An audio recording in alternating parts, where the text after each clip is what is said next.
Today, I made a futuristic city in Blender. I started out by deleting the default cube and then adding back a new one.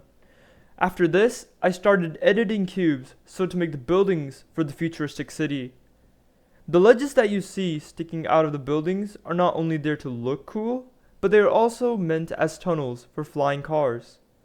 I set up the camera early on so that I do the bare minimum required to complete this project. Anything not on camera does not matter. This is a tip I adapted directly from social media influencers, and it seems to work beautifully in Blender. At this point, I added in another building. The design of the building did not need to be overcomplicated, just a couple of bevels and a couple of loop cuts would suffice. I ended up copying and pasting just these two buildings and making the rest of the city by slightly editing them. Next, I started working on the textures for the buildings. I started out with the brick texture whose offset I put to 0. I plugged the brick texture into an emission and then unwrapped my buildings using cube projections. I then applied a gloss texture onto the buildings because buildings are commonly reflective.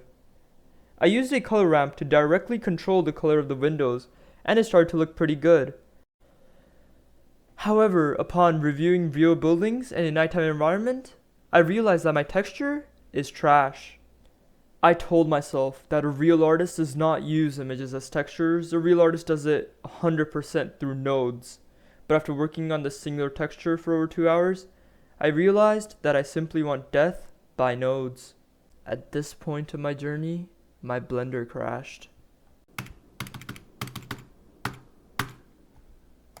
Once the texture was complete, I just applied it to the rest of the buildings, scaling it down the further buildings went, and changing the color every now and then. Next, I put in volumes, using what I like to call the volume layer technique. Any large-scale scene is greatly enhanced by layering volumes. In the real world, there are particles in the air that reflect light as things get further away. Layering volumes emulates this exact occurrence. This is a great way of adding a sense of depth to any scene. Just use the volumes with a very low density and a very low light blue emission. I then spent some time adding details to the scene. The details were simple, like some words on the buildings and a couple of lights using emissions and wave textures together. I didn't bother with adding details to the buildings further away because the results were diminishing. I also added a new building in the very back, but the scene still seemed pretty empty. I needed to add vehicles to the scene.